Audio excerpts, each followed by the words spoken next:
গুৱাহাটীৰ ফটাশিল আমবাৰীত নিৰ্মাণ কৰা হৈছে বৃহৎ আকাৰৰ গণেশ মূৰ্তি। ৩৫ ফুট ওখ গণেশ মূৰ্তিটো উত্তৰ পূৰ্বাঞ্চলতেই প্ৰথমবাৰৰ বাবে নিৰ্মাণ কৰা হৈছে। অহা ৭ ছেপ্টেম্বৰৰ পৰা ১৩ ছেপ্টেম্বৰলৈ অনুষ্ঠিত কৰা হৈছে গণেশ চতুৰ্থী। এই উপলক্ষে নিৰ্মাণ কৰা হৈছে গণেশৰ বৃহৎ আকাৰৰ মূৰ্তিটো। উল্লেখ্য যে গণেশৰ মূৰ্তিটো সম্পূৰ্ণ প্লাষ্টিক মুক্ত হিচাপে নিৰ্মাণ কৰা হৈছে। গুৱাহাটীত ৩৫ ফুট ওখ গণেশৰ মূৰ্তি নিৰ্মাণ কৰি থকা হৈছে, কিয়নো অহা ৭ ছেপ্টেম্বৰত গণেশ চতুৰ্থী আছে, যিহেতু সেইবাবে ৰাজ্যৰ প্ৰান্তে প্ৰান্তে গণেশ চতুৰ্থীৰ প্ৰস্তুতি আৰম্ভ হৈছে। আৰু গুৱাহাটীৰ ফটাশিলত মই মুহূৰ্তত উপস্থিত আছোঁ, আপোনালোকক দেখুৱাইছোঁ। প্ৰায় ৩৫ ফুট ওখ গণেশৰ মূৰ্তি ইয়াতে নিৰ্মাণ কৰি থকা হৈছে।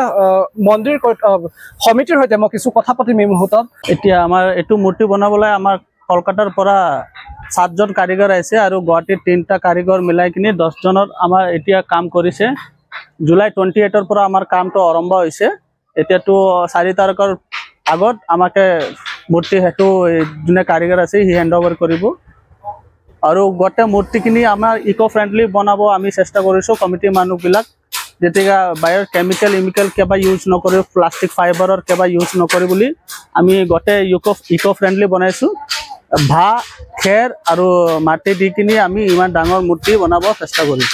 এইটো আমাৰ 13 তাৰিখে বিসৰ্জন আৰম্ভ, 7 তাৰিখৰ পৰা আমি পূজা আৰম্ভ হ'ব আৰু 13 তাৰিখে আমাৰ বিসৰ্জন কৰিব।